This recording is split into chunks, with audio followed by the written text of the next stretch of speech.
Hi, Thor. Hi, Elvis. Hello, ladies. Hello and welcome back. My name is Brennan Lee, and this is my home.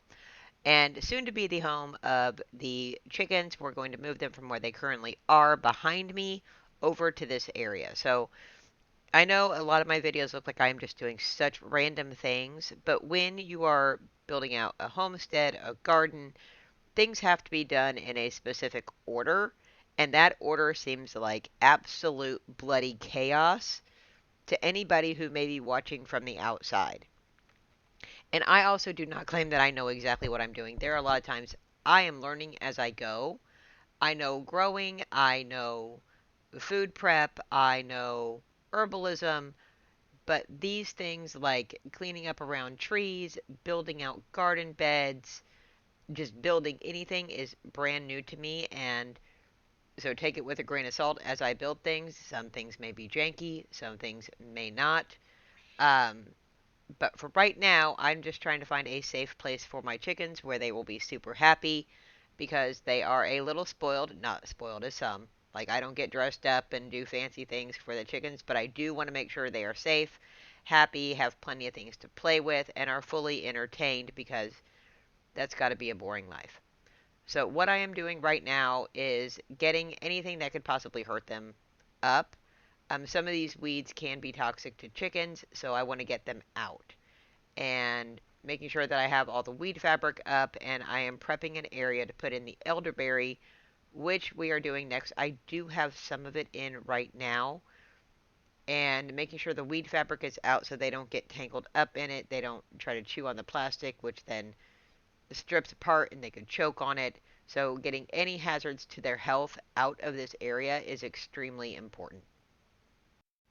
In a previous video, we trimmed up the elderberry trees and I showed how to propagate them. And this is me propagating the elderberry trees in where the new chicken run is going to be. I simply put holes in the ground and pop the trees in. You want to make sure two of the nubs for the new growth are underneath the soil and they will grow. These are already starting to bud out. And I know it looks like they will do absolutely nothing, but elderberry is absolutely the easiest thing in the world to propagate. And if you need something like a tree line or a wind block, this is a great thing to use because it can get really tall, thick, and lush. And it's also beautiful and creates great medicine down the road.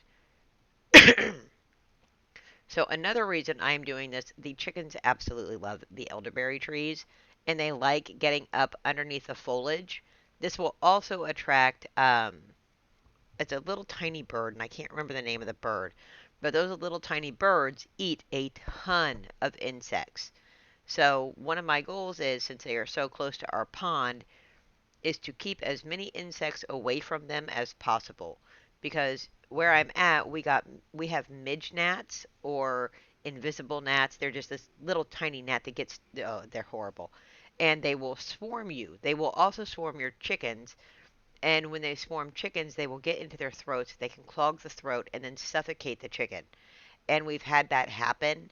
And that is why my chickens have a very nice house. I try to make their lives as awesome as possible because a couple of them died and I felt horribly guilty, and I still do. So now they kind of get spoiled a little bit.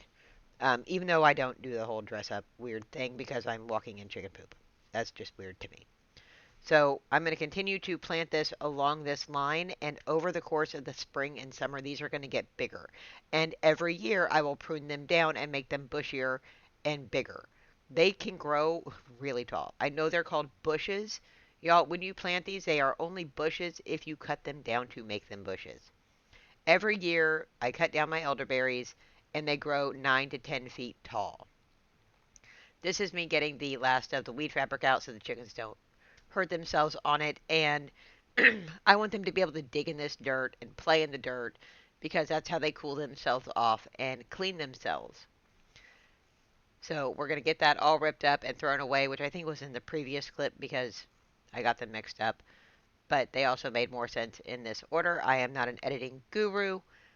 I'm just showing what I am doing in my area, so maybe hopefully it can help somebody else that you don't have to be perfect.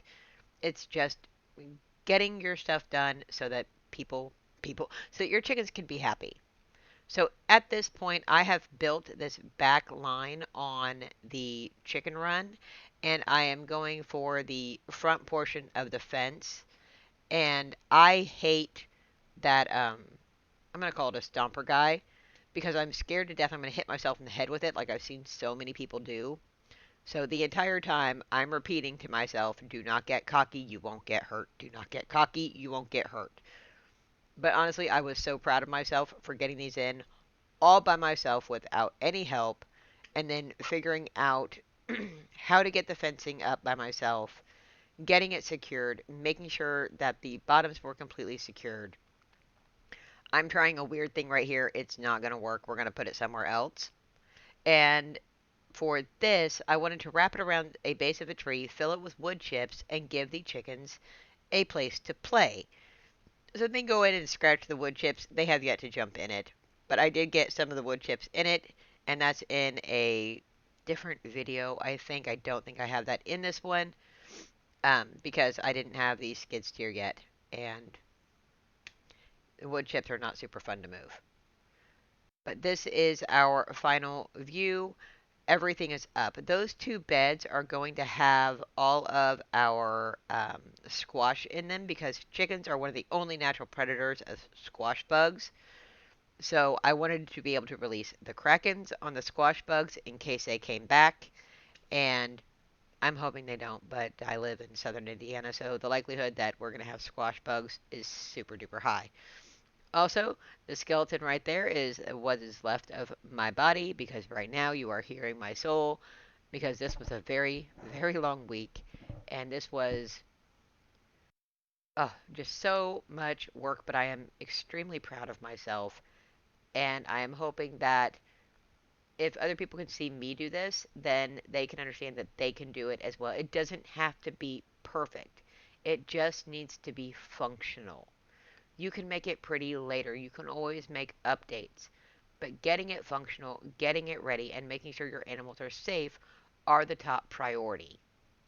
And I have accomplished that here, which just makes me crazy happy. Thank you guys for sticking around with me in this journey. I know it's always back and forth, and the videos are not always out at the same time. I do really appreciate it. Thank you, and I hope you have a blessed and magical week.